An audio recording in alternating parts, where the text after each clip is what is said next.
Bismillahirrahmanirrahim. Assalamualaikum warahmatullahi wabarakatuh.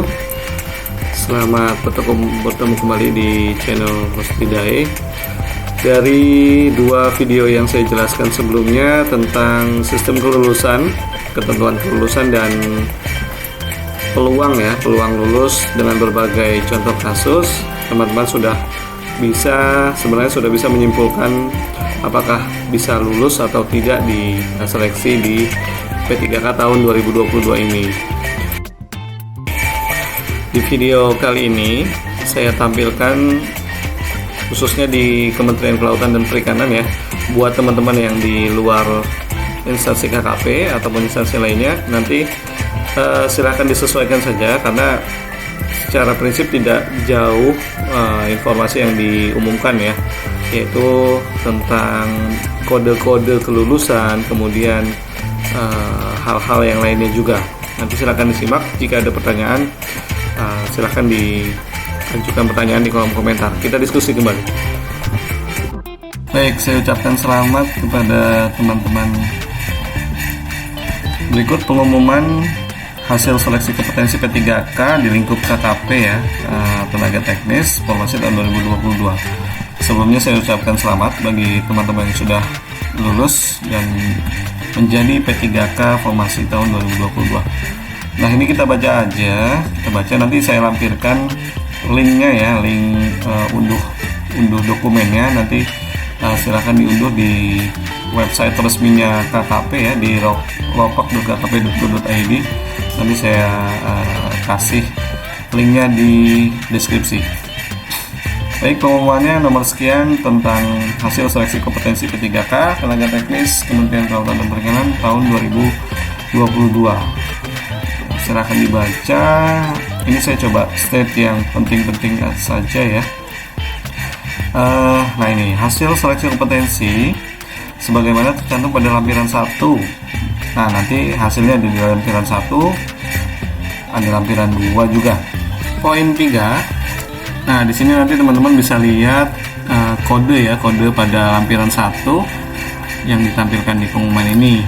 Nanti kodenya khusus di KKP ada dari P sampai F. Nah, kita bahas satu-satu. Untuk P, ini adalah peserta yang memenuhi nilai ambang batas. Kemudian yang L, peserta lulus.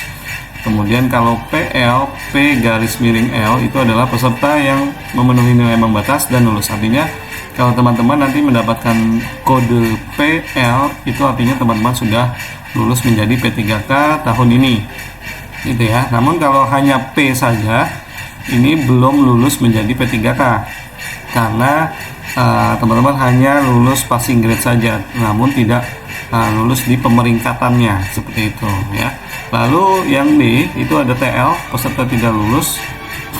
Nah, ini teman-teman yang belum lulus dari passing grade. Kemudian TL1 ini khusus dosen ya, dosen yang tidak memenuhi ambang batas sesuai dengan Kepmen 969 2022. Kemudian ada TH, yaitu tidak hadir bagi peserta yang tidak hadir pada saat ujian CAT. Lalu A. Nah, A ini adalah kode untuk pelamar teman-teman disabilitas yang akan mendapatkan nilai 10% dari tambahan nilai maksimal kompetensi teknis.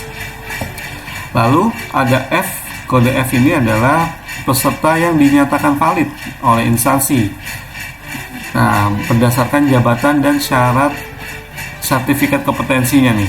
Jadi kalau teman-teman kemarin melampirkan sertifikat kompetensi yang dipersyaratkan oleh instansi, kemudian divalidasi oleh instansi dan valid, maka teman-teman akan mendapatkan kode F untuk mendapatkan nilai tambahan sesuai dengan masing-masing jabatan ya. Untuk di KKP kalau tidak salah ada 5 jabatan yang mendapatkan afirmasi di sertifikat kompetensi, mulai dari pengawas perikanan pemula, terampil, instruktur, saya lupa 2 lagi apa, nanti dilihat saja ya. Artinya kalau teman-teman dapat nilai F itu mendapatkan nilai tambahan sesuai dengan bobot masing-masing. Nah, lalu poin 4, jadi kalau teman-teman misalnya tidak terima nih dengan hasil yang diumumkan ya oleh instansi, atau ada kesalahan, misalnya ada kesalahan nilai, perbedaan nilai antara yang diumumkan dengan yang diperoleh teman-teman pada saat ujian, itu bisa melakukan sanggah. Nah, kalau khusus KKP ini sanggah bisa dimulai dari tanggal 27 April sampai 29 April melalui akun masing-masing peserta pada laman SSC ASN ya. Itu. Jadi tidak boleh melalui yang lainnya, misal datang ke kantor ataupun telepon gitu. Oh, itu tidak benar. Yang benar hanya satu pintu ya, satu portal melalui SSCSN. Seperti itu. Lalu yang kelima, penempatan peserta penuhnya membatas PL ya. PL akan ditampilkan pada lampiran 2.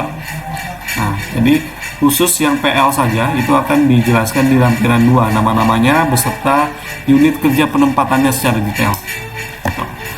Lalu yang keenam, nah ini bagi teman-teman yang statusnya PL, segera melakukan pengisian data di sini ya, di link yang diberi, yang dikasih pada tanggal 20 April sampai 13 Mei, jangan sampai terlewat. Kemudian menyiapkan beberapa dokumen dan diupload ke dua link ini. Pertama di link SSC ASN dan link P3K Teknis KKP. Ketentuannya sebagai berikut, bisa dibaca ya, mulai dari pas foto, ijazah, DRH, SKCK, nah surat keterangan sehat jasmani rohani, ini harus dilampirkan nih dari rumah sakit pemerintah kalau tidak salah. Kemudian surat keterangan tidak mengkonsumsi narkotika dan lain-lain, dan surat pernyataan 5 poin yang ditandatangani oleh yang bersangkutan dan bermaterai. Jadi nanti ada di lampiran pengumuman ini. Gitu. Kalau tidak salah di lampiran 4 juga nanti akan ada format surat pengunduran diri jika memang teman-teman tidak mengambil kesempatan menjadi P3K tahun ini ya. Misalnya lokasi penempatannya tidak sesuai dengan yang diinginkan, lalu mau melakukan pengunduran diri, silakan. Nah, namun sebelum ditetapkannya NI P3K ya kalau bisa, supaya teman-teman juga tidak terkena sanksi administrasi gitu dari Panselnas. Ada di lampiran 4 surat pengunduran diri ya, bisa dilihat saja. Baik, nomor 2 khusus pada link ini ditambahkan beberapa dokumen ya, 3 dokumen ini. Nah, ini yang sudah saya jelaskan tadi ya. Bagi peserta yang dinyatakan lulus tapi mau mundur, silakan buat surat sesuai lampiran 4 dan disampaikan ke WhatsApp nomornya ini. Ini adalah nomor WhatsApp resmi dari Biro SDM Aparatur dan Organisasi, dalam hal ini panitia seleksi KKP gitu ya. Nah, ini dibaca saja. Poin nomor 4 penting. Jadi kalau teman-teman ingin bertanya bisa melalui kontak resminya Biro SDM, melalui WhatsApp resmi dengan nomor ini, Twitter ini, Instagram ini, dan nomor telepon. Kalau kita lihat di lampiran pengumumannya, ini instansi dapat hasil pengolahan nilai dari BKN ya, dari nilainya SSC ASN setelah dilakukan integrasi nilai. Nah, ini nanti teman-teman baca aja, ada performasi mulai dari, kalau di KKP mulai dari Biro Hukum di Sekretariat Jenderal, jabatannya analis kebijakan pertama ya. Nah, di sini ada rangkumannya juga. Jumlah formasinya 2, jumlah peserta yang mengikuti ujian 14, yang hadir 13, tidak hadir 1. Nah, ini ternyata di formasi ini tidak ada yang lulus ya, atau tingkat kelulusannya 0%. Dari 14 semuanya nggak ada yang lulus gitu ya. Nah, ini nilai ujian tertingginya 476, terendah 300. Untuk rinciannya ada di bawahnya. Rinciannya seperti ini ya, tadi ya. Ini formasinya di atas sini judulnya, kemudian teman-teman bisa cari namanya di sini. Ini ada nilai rinciannya mulai dari teknis murni, tambahan nilai, kalau ada sertifikat kompetensinya, kemudian nilai total kompetensi teknisnya, kemudian ada manajerial, sosial kultural, dan wawancara. Ini silakan dicocokkan kembali dengan nilai-nilai yang teman-teman dapat kemarin nih. Jika ada perbedaan, silakan teman-teman bisa melakukan sanggah. Dikasih waktu 3 hari sejak pengumuman ditayangkan. Nah, ini ada nilai total. Nah, di sini ada statusnya ada beberapa. Kalau statusnya TL itu artinya tidak lulus ya teman-teman. Di sini yang melamar di analis kebijakan Biro Hukum statusnya TL semua, tidak ada yang lulus passing grade kalau TL. Kemudian ada satu yang TH yaitu tidak hadir. Oke, lanjut kita ke lampiran selanjutnya. Ini lebih detail ya, lebih detail. Tadi formasinya sama, kita bahas Biro Hukum analis kebijakan yang pertama. Ini lebih detail per orangnya nilainya. Nah, bisa kita lihat ya. Tadi orang yang pertama Arif Setiawan misalnya. Ini ada rinciannya nih. Nilai CAT BKN-nya segini, kemudian bobotnya segini. Nah, ya jadi total dapat 476, tidak lulus. Gitu. Kemudian peserta yang kedua sampai peserta yang ke-14 tadi. Ya, teman-teman dibaca aja, cari namanya, kemudian dicocokkan. Nah, ini yang penting lampiran selanjutnya di KKP yaitu penempatan peserta yang dinyatakan lulus nih. Nah, kalau di KKP itu ada beberapa eselon 1 yang di grouping ya atau dikelompokkan. Jadi untuk lokasi penempatan detailnya ini dijabarkan di lampiran 2 kalau di pengumuman KKP ya. Nah, ini misalnya teman-teman lihat, misalnya Sekretariat Jenderal eselon 1-nya. Nah, ini nama-nama yang lulus di Sekretariat Jenderal ada 7 orang. Nama jabatan yang dilamar ini, kemudian unit kerja penempatan. Nah, kalau di Sekretariat Jenderal ini tidak dilakukan grouping ya, jadi penempatannya langsung bunyinya sesuai dengan pengumuman.